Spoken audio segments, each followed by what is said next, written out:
हाँ जी, तो इससे पहले हमने नॉर्थ ईस्ट इंसर्जेंसी को स्टार्ट कर दिया था, जिसमें हमने मिजोरम तक पढ़ लिया था।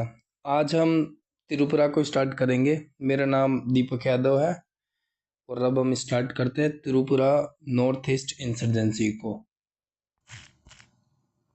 तो त्रिपुरा जो नॉर्थ ईस्ट इंडिया का एक छोटा सा राज्य है, लेकिन रणनीतिक रूप से एक महत्वपूर्ण राज्य बन जाता है। 1970 और 1980 के दशक में उग्रवाद की समस्या से ये कंटिन्यूसली जूझता रहा है। हालांकि 2000 के बाद स्थिति काफ़ी सुधार हुआ। इस उग्रवाद के पीछे कई सामाजिक, राजनीतिक एवं ऐतिहासिक कारण भी बने रहे। तो फाइनली अब हम बात करेंगे the root cause of insurgency in Tripura, जिसमें सबसे पहला रीजन आता है पॉपुलेशन। इसमें 1947 के बाद, विशेष रूप से 1971 के बांग्लादेश मुक्ति संग्राम के दौरान बड़ी संख्या में बांग्लादेशी शरणार्थी त्रिपुरा में आने लग गए थे, जिससे जो त्रिपुरा के ओरिजिनेटेड जो आदिवासी थे उनकी आबादी का जो अनुपात है वो घटकर अल्पसंख्यक हो गया था, जिससे वहाँ पर असंतोष का माहौल बढ़ता चला गया।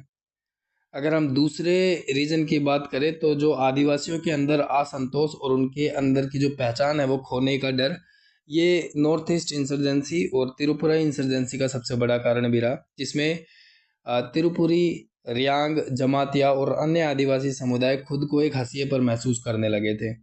उन्हें लगा था कि उनकी परंपरागत भूमि और उनका जो अधिकार है वो उन्हीं की भूमि पर आकर छीना जा रहा है, जिसके कारण ये इस इंसर्जेंसी को बढ़ावा मिला। दूसरा, वो पॉलिटिकली अपने आप को बहुत ज़्यादा पिछड़ा महसूस करने लग गए थे।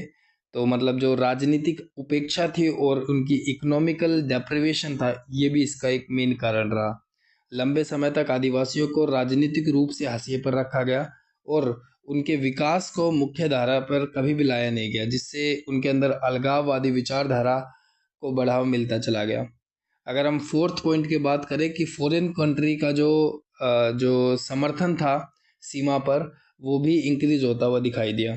तो जिसके कारण फॉरेन कंट्री का जो कंट्रीब्यूशन रहा, जिसमें जो शरणार्थी थे उनको इस बॉर्डर एरिया पे शरण भी मिलती रही। तो त्रिपुरा की जो सीमा बांग्लादेश से लगती थी, जिससे उग्रवाद के संगठन को जो सपोर्ट था वो सीमा पर मिलता चला गया और उन्हें यहाँ पर पनाह मिलती गई, एक सेफ हेवन मिलता गया, जिसके कारण इस त्रिपुरा इंसर्जेंसी को बढ़ावा मिला। इसके बाद अगर हम बात करें कि त्रिपुरा में जो मेजर ऑर्गेनाइजेशन थे जिन्होंने इस उग्रवादी सोच को बढ़ाया, तो उसमें सबसे पहला आता है TNV, मतलब त्रिपुरा नेशनल वॉलंटियर्स। इसमें 1978 में बना ये जो संगठन था, त्रिपुरी लोगों के अधिकारों की रक्षा के लिए बनाया गया था, लेकिन बाद में ये ऑर्गेनाइजेशन हिंसक होता हुआ चला गया और अपने आप को उसने हिंसक गतिविधियों में लिप्त कर लिया। 1988 में सरकार के साथ इस संगठन ने समझौता किया और ये संगठन निष्क्रिय हो गया 1988 में। इसके बाद जो दूसरा ऑर्गेनाइजेशन है जिसका नाम है national liberation front of Tripura, जो कि 1989 में बना हुआ ये संगठन है, जो त्रिपुरा को एक स्वतंत्र आदिवासी राज्य बनाने की मांग करता रहा था।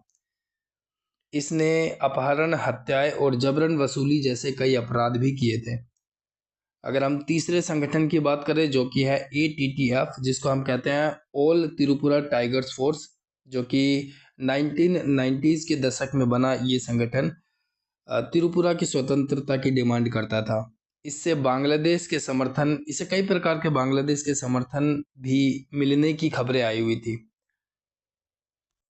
सो फाइनली अब हम त्रिपुरा इंसर्जेंसी को एक कंक्लूजन की तरह पढ़ते हैं। The root cause of the insurgency in Tripura is the migration of East Pakistan, which began the since partitions. Migration ने डेमोग्राफिक इन्वर्जन को लेकर डिसकंटेंट को भी फ्यूल कर दिया था, और कुछ रिपोर्ट ये भी कहती है कि इस माइग्रेशन ने tribal to non tribal population, जो कि 70:30 थी, उसको बदलकर 30:70 कर दिया था, जिसके कारण जो त्रिपुरा इंसर्जेंसी है वो बिल्ड होती हुई चली गई। त्रिपुरा इंसर्जेंसी को TUJS, मतलब त्रिपुरा उपजाति जुबा समिति, एंड TNV मतलब त्रिपुरा नेशनल वॉलंटियर से ट्रेस किया जाया जा सकता है। The national liberation front of Tripura was formed in 1989 and which it armed wing National Holy Army and all Tripura force fueled the insurgency। In outfits का मेन एजेंडा था कि वो त्रिपुरा को एक सेपरेट नेशन बनाए और इलीगल इमिग्रेशन से departure करना और त्रिपुरा लैंड रिफॉर्म एक्ट 1967 के तहत त्रिपुरा की लैंड को रिस्टोर करना जैसे मुद्दे इन लोगों के अहम मुद्दे थे। 1990s से 1995 के बीच त्रिपुरा में इंसर्जेंसी स्मॉल स्केल पर चलती रही और इसके बाद 1996 से लेकर 2004 तक इसका रैपिड राइज हुआ और फिर से ये कंटिन्यूसली वीक होता हुआ चला गया। So the Tripura model was an important step by the state of the control insurgencies। Tripura model is multi-dimensional approach like counter-insurgency operation, physiological operation and confidence building measurements, and accelerate the development trust, management of the media, civil action program of the security forces, and the last the political process efforts। जो सरकार ने the Tripura model में कई प्रकार के कदम उठाए थे जिसमें सुरक्षा बलों की सक्रियता और उनकी जो गोपनीयता है उनको बढ़ाया। बांग्लादेश के साथ उन्होंने सहयोग किया जिसमें भारत और बांग्लादेश के बीच 2000 के दशक एक सहयोग को बढ़ाया जिससे जो इंसर्जेंसीज के लिए सीमा पर सरवाइव कर पाना मुश्किल होता चला गया। समाज और राजनीतिक पहल बढ़ाई गई, शांति की बातें की गई और आत्मसमर्पण करने की बात की गई। वर्तमान में स्थिति काफ़ी हद तक सही दिखाई देती है त्रिपुरा के अंदर। So it's all about the Tripura insurgencies. So finally अब हम मेघालय नॉर्थ ईस्ट इंसर्जेंसी को पढ़ना स्टार्ट करेंगे। मेघालय भारत के उत्तर पूर्वी क्षेत्र का एक महत्वपूर्ण राज्य है, बाकी के राज्यों की तरह जो 1972 में असम से अलग होकर बना था। इसकी भौगोलिक स्थिति इसे रणनीतिक रूप से महत्वपूर्ण बनाती है क्योंकि यह बांग्लादेश के साथ अपने अंतर्राष्ट्रीय सीमा को साझा करता है। अगर हम देखें कि इसमें जो इंसर्जेंसी के कारण रहे उसमें उत्तर पूर्व में उग्रवाद की जुड़ी मुख्य प्रमुख जातियां, सांस्कृतिक और राजनीतिक असंतोष में रहना। मेघालय में भी ये समस्या देखी गई थी, खासकर तब जब कुछ आदिवासी समूहों को लगा कि उनके अधिकारों को, संसाधनों को बाहरी लोगों के द्वारा, खासकर बंगाली, नेपाली और अन्य समुदाय के द्वारा कब्जा किया जा रहा है। अगर हम इसमें कुछ मेजर ऑर्गेनाइजेशन की बात करें कि मेघालय में कौन कौन से मेजर ऑर्गेनाइजेशन एक्टिव थे, जैसे HNCL हाइनी वड्रेप नेशनल लिबरेशन काउंसिल। ये संगठन खासी और जैंतिया जनजाति के अधिकारों की रक्षा करने के नाम पर 1990 के दशक में सक्रिय हुआ था। और दूसरी जो ऑर्गेनाइजेशन है जिसका नाम है GNLA मतलब गारो नेशनल लिबरेशन आर्मी। ये संगठन 2009 में बना और इसका प्रमुख उद्देश्य गारो जनजातीय के लिए एक स्वतंत्र राज्य की मांग करना था। तीसरी जो ऑर्गेनाइजेशन है जिसे हम कहते हैं LAEF liberation of Achik abbreviation force. ये गारो पहाड़ियों में सक्रिय था और एक छोटा सा उग्रवादी समूह था। अगर हम करंट में इसकी स्थिति की बात करें तो भारतीय सेना और अर्धसैनिक बलों ने के अभियानों के द्वारा इस उग्रवादी गतिविधियों पर काफ़ी कमी हुई है। सरकार ने उग्रवादियों के साथ शांति वार्ता की पहल भी की है जिससे कई समूहों को मुख्य धारा में वापस लाने की कोशिश भी की है। अगर हम मेघालय में उग्रवाद की समस्या में पहले की तुलना में अब देखें तो बहुत कमी दिखाई देती है। सरकार उग्रवादी समूहों में आत्मसमर्पण के लिए प्रोत्साहित भी कर रही है। आज राज्य की प्राथमिकता समस्याएं बेरोजगारी, अवैध कोयला खनन और भारी घुसपैठ को बहुत हद तक रोका गया है।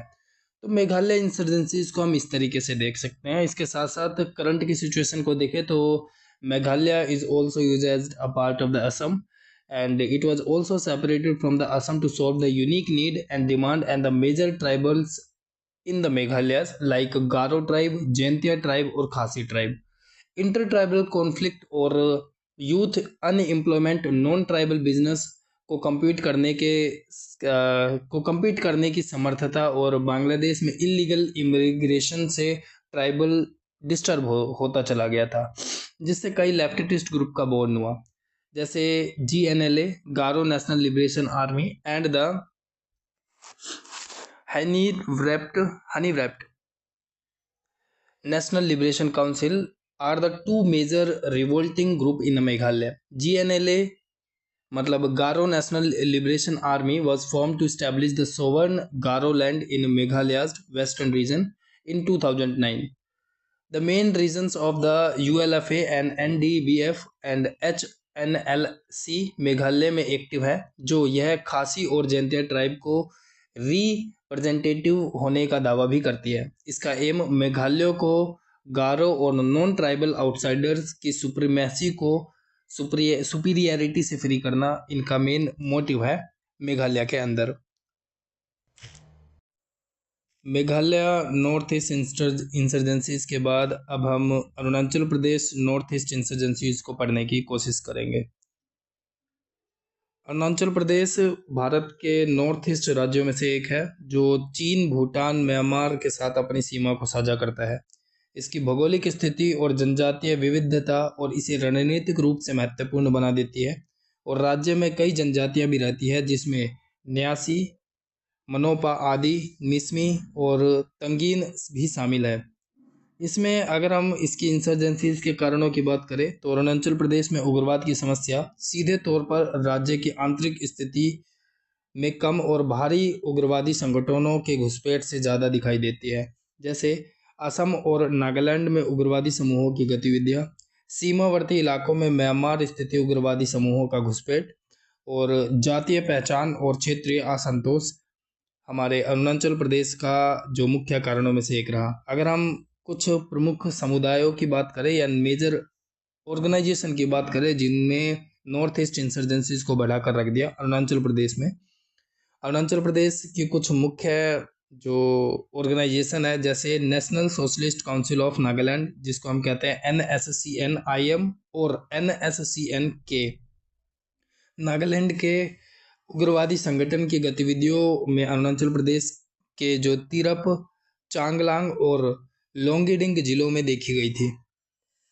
दूसरा जो संगठन है जिसको हम कहते हैं ULFA मतलब यूनाइटेड लिबरेशन ऑफ असम, प्रथम जो संगठन असम में सक्रिय है, लेकिन अरुणाचल प्रदेश की सीमावर्ती इलाकों में भी इसका बहुत बड़ा प्रभाव देखने को मिलता है। तीसरी ऑर्गेनाइजेशन की बात करें जिसे हम कहते हैं कछार हिल्स उग्रवादी समूह, यह संगठन भी कभी कभार अरुणाचल प्रदेश की गतिविधियों में इन्वॉल्व या लिप्त दिखाई देता हुआ हमें इनकी एक्टिविटीज़ में हमें दिखाई देता है। सरकार की अगर हम कार्रवाई की बात करें कि गवर्नमेंट ने क्या क्या कदम उठाए थे, तो सुरक्षा बलों और भारतीय सेनाओं में अभियानों के कारण उग्रवाद में काफ़ी कमी आई थी। भारतीय उग्रवादी समूहों की मुख्य धारा में लाने के लिए उन्होंने सभी नॉर्थ ईस्ट स्टेट की तरह आत्मसमर्पण की नीति को अपनाया, और अरुणाचल प्रदेश में विशेष सुरक्षा क्षेत्रों के रूप में देखा गया, जिससे बाहरी उग्रवादी संगठनों के घुसपैठ पर नज़र रखी जा सके। तो अरुणाचल प्रदेश भी एक हरदम से ही एक उग्रवादी समूहों के लपेट में आता ही रहा है। इसकी सीमा बाहर के कई सारे कंट्री से मिलती थी, जिसके कारण इसको डील करने की जो सिचुएशन है वो बाकी सभी स्टेट से अलग है, क्योंकि इसको डील करने के लिए चीन, भूटान, म्यांमार, ये जो 3 कंट्रीज हैं इनके साथ ही अपना बॉर्डर शेयर करता था, जिसके कारण इसकी इंसर्जेंसीज को डील करना एक टफ हो जाया करता था बाकी के स्टेटों के कारण। तो एक ऑर्गेनाइजेशन थी जिसे हम कहते हैं the Arunachal dragon force, ADF is a violent secessionist movement in eastern state of the Arunachal Pradesh, जिसने 2001 में ईस्ट इंडिया लिबरेशन फ्रंट का नाम दिया गया था, और सिक्योरिटी फोर्सेस के द्वारा न्यूट्रलाइज करने से पहले ये ऑर्गेनाइजेशन अरुणाचल प्रदेश के लोहित डिस्ट्रिक्ट में एक्टिव देखा गया था। सेपरेटिस्ट इंसर्जेंसी अरुणाचल प्रदेश की इंटरनल सिक्योरिटी का केवल एक एस्पेक्ट है, इसके अलावा यहाँ कई सारे वायलेंट कॉन्फ्लिक्ट भी चलते रहे हैं। म्यांमार के साथ इसकी जियोग्राफिकल प्रॉक्सिमिटी और नागालैंड की ट्राइब के साथ लोगों का एथनिसिटी, इसकी सिमिलैरिटी, यहाँ इंसर्जेंसीज कई प्रकार से जुड़ जाते हैं। Insurgent based in Assam and Nagaland use Arunachal Pradesh for their own activities like Changlang district of Arunachal Pradesh. इसमें हमने ये बात पहले से डिस्कस करी थी कि NSCN-K और NSCN-IM इन दोनों ने इस रीजन पर अपना डोमिनेंस इंक्रीज करने की कोशिश भी की है। Assam based insurgent and terror group like ULFA use this land for their transit route.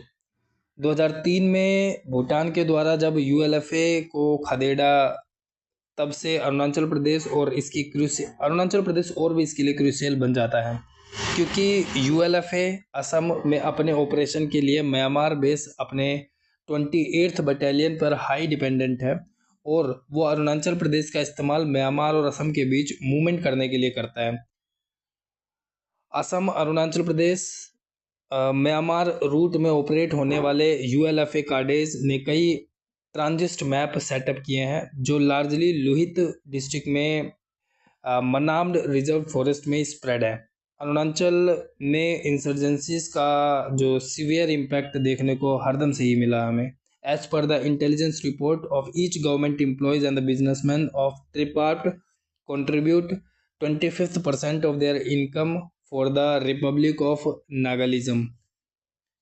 ट्रियाप and Changlang में SBI ब्रांच को शट डाउन कर दिया गया था जब NSCN-K ने वहाँ एक्सटॉर्शन नोट सेंड करने स्टार्ट कर दिए थे।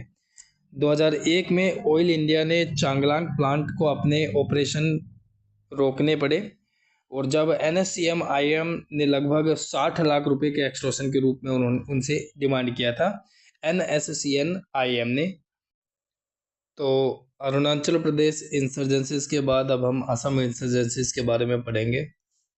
अगर हम स्टार्टिंग पॉइंट की बात करें तो रियलिटी में असम भारत का जो क्षेत्र है वो सबसे बड़ा राज्यों में से एक है और एक महत्वपूर्ण राज्य बन जाता है।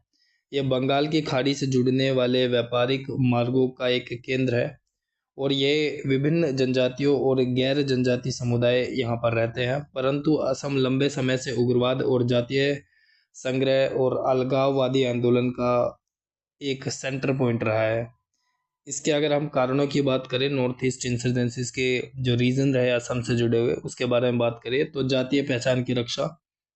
असम के मूल निवासियों को लगता है कि वो बाहरी लोगों जैसे बांग्लादेशी, बिहार, नेपाली आदि इनकी सांस्कृतिक भाषा और संशोधनों को खतरे में डाल रहे हैं।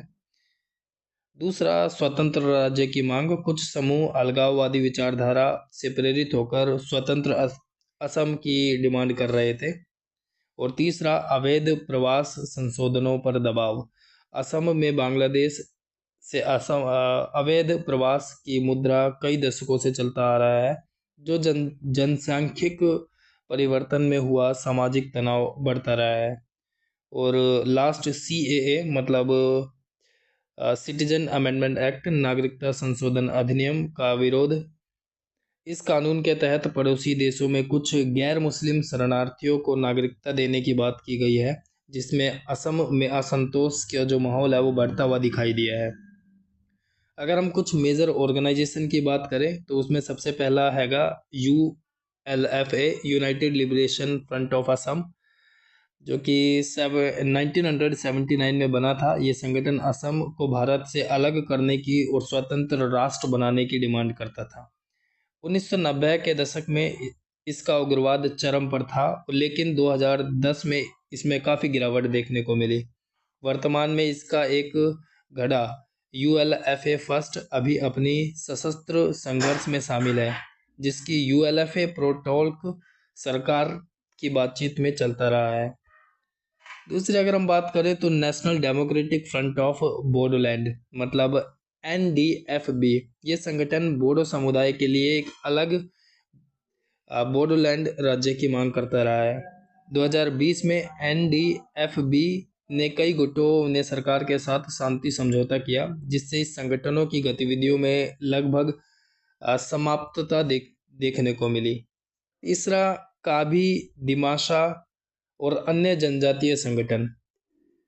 डिमासा नेशनल लिबरेशन फ्रंट, जिसको हम कहते हैं DNLA, और कार्बी पीपल्स लिबरेशन टाइगर्स मतलब KPLT जैसे संगठन अपनी जनजातियों के लिए स्वायत्तता और अलग राज्य की डिमांड हरदम से ही करते रहे हैं। कई छोटे संगठनों में आत्मसमर्पण भी किया, लेकिन कुछ बड़े संगठन हमें सक्रिय देखने को मिलते थे। सरकार की हुई कार्रवाई जैसे सुरक्षा बलों और अधिनियम के कारण उग्रवादी गतिविधियों में कमी आती दिखाई दी। शांति समझौते किए गए। CAA विरोधी प्रदर्शनों के कारण राजनीतिक अस्थिरता बनी रही, लेकिन हाल ही के वर्षों में यहाँ पे भी सुधार देखने को मिला है। NRC, जिसको हम कहते हैं national registration for the citizenship, राष्ट्रीय नागरिक रजिस्ट्रेशन को लागू करने की मांग को लेकर सामाजिक और राजनीतिक बहस भी जारी रहती है। तो वर्तमान में काफ़ी सारी चीज़ें देखने को मिली। वर्तमान में कई सुधार और ट्रांसपेरेंसीज भी देखने को मिली हमें असम के अंदर। असम में उग्रवाद की स्थिति पहले से काफ़ी हद तक सुधार देखने को मिलता है, लेकिन अलगाववादी विचारधारा पूरी तरीके से यहाँ पर ख़त्म नहीं हुई है। सरकार बुनियादी ढांचे, शिक्षा और रोजगार पर ध्यान देकर युवकों को उग्रवाद से दूर करने की कोशिश कर रही है। अब असम की मुख्य समस्या बाढ़, अवैध प्रवास, जनजातीय संघर्ष और बेरोजगारी से जुड़ा हुआ है। अगर हम असम की एक क्विक रिवीजन की तरह देखें तो ULFA was born in 1979 during the movement against the illegal migrant from the Bangladesh. In 1979 to 1985 के बीच चले असम एजुकेशन का सबसे बड़ा इमीडिएट कारण 1978 के इलेक्शन में कथित और एक माल प्रैक्टिसेस देखने को मिली थी। ऑल असम स्टूडेंट यूनियन मतलब ASU ने एक एजुटेशन को लीड किया और डिमांड किया कि 1951 NRC's national registration for the citizen बनाए जाए, जिसके तहत असम के ओरिजिनल पीपल्स और इलीगल माइग्रेशन के बीच डिफ्रेंशिएट करना आसान हो जाए। इस मूवमेंट के कंसेंट में जन्मे एक्सट्रीमिस्ट ग्रुप जैसे ULFA का एम असम को एक वायलेंट स्ट्रगल के थ्रू एक इंडिपेंडेंट देश बनाने की कोशिश थी। अगर हम अगली बात करें तो this group remain comparatively silent during the Assam movement but support the movement of ULFA। कुछ लोगों ने Bodo liberation tigers, national democratic front of Bodoland NDFB, united people democratic solidarities UPDS, Dima हामिल Daogah DHD, Muslim united liberation tiger of Assam MULTA और Muslim united liberation front of Assam. इन सभी organisation को इन्होंने इन सभी जो ऑर्गेनाइजेशन को इन्होंने बनाया और ग्रुप्स को इन्होंने बनाना स्टार्ट कर दिया था। इनसे कई ग्रुप असम के इंटरनल कॉन्फ्लिक्ट में काफ़ी लंबे समय तक चलते रहे। एग्जाम्पल के लिए बोडो आउटफिट जो असम मूवमेंट का एक पार्ट था, लेकिन बाद में इसे असामिक ग्रुप पर डोमिनेशन का इंजाम लगने पर इन्होंने खुद को असामिक ग्रुप से अलग कर दिया। आज असम के cultural imposition, economics, political competition के चलते इंसर्जेंट ग्रुप अभी भी एक्टिव देखने को मिलते हैं, जिसके चलते वहाँ पर कई प्रकार के वायलेंट ग्रुप देखे जाते हैं। Various other insurgent group are also come into the picture than ULFA and Bodo outfit, which made the insurgencies very complex in Assam. Extremist leader ने इंडियन गवर्नमेंट के अगेंस्ट भड़काया गया, मतलब जो एक्सट्रीमिस्ट लीडर थे उन्होंने इंडियन गवर्नमेंट के against लोगों को भड़काया कि गवर्नमेंट ऑफ इंडिया असम के ऑयल रिजर्व्स और टी प्लांटेशन का एक्सटॉर्शन कर रही है, जिसके कारण यहाँ की इंसर्जेंसीज और भी ज़्यादा बढ़ती हुई दिखाई दी। गवर्नमेंट के सपोर्ट के कारण असम इंसर्जेंसीज को कई हद तक कम किया गया है। असम के बाद अब हम मणिपुर इंसर्जेंसीज के बारे में पढ़ेंगे। मणिपुर उत्तर पूर्वी उग्रवाद भारत के नॉर्थ ईस्ट राज्यों में लंबे समय से चल रहा है एक जटिल और संवेदनशील मुद्दा है। इस संघर्ष के जुड़े ऐतिहासिक, जातीय और राजनीतिक कारणों से कई प्रकार से जुड़े हुए हैं। अगर हम मणिपुर में उग्रवाद की पृष्ठभूमि के बारे में बात करें तो ऐतिहासिक कारणों में मणिपुर को 1949 में भारत के विलय के लिए लिया गया था, लेकिन कुछ स्थानीय समूहों ने जबरन किया कि विलय के लिए उन्होंने मना कर दिया और स्वतंत्रता की वो लोग मांग करने लगे। जातीय संघर्ष की बात करें तो मणिपुर के विभिन्न जातीय जनजातीय समूहों में रहते थे, जिसमें मुख्य रूप से मेतिये, नागा, कुकी, जोमी शामिल है। इसके बीच पहचान राजनीतिक अधिकारों को संघर्ष को लेकर चलता रहा है। अलगाववादी आंदोलन भी कई प्रकार से चलते रहे। कुछ समूह मणिपुर को भारत के अलग और स्वतंत्र राज्य बनाना चाहते थे, जबकि कुछ स्वायत्तता और विशेष अधिकारों की मांग करने की डिमांड किया करते थे। अगर हम कुछ इम्पोर्टेंट ऑर्गेनाइजेशन की बात करें उस समय वहाँ पर जो चल रही थी, जैसे यूएनएलएफ मतलब यूनाइटेड नेशनल लिबरेशन फ्रंट, जो कि 1964 में इस्टेब्लिश्ड हुआ था। ये समूह मणिपुर की स्वतंत्रता की डिमांड किया करता था। दूसरा जो ऑर्गेनाइजेशन और जो ग्रुप है जिसका नाम है पीएलए मतलब पीपल लिबरेशन आर्मी, 1978 में बना ये संगठन एक अलगाववादी है और सशस्त्र संघर्ष की डिमांड किया करता है।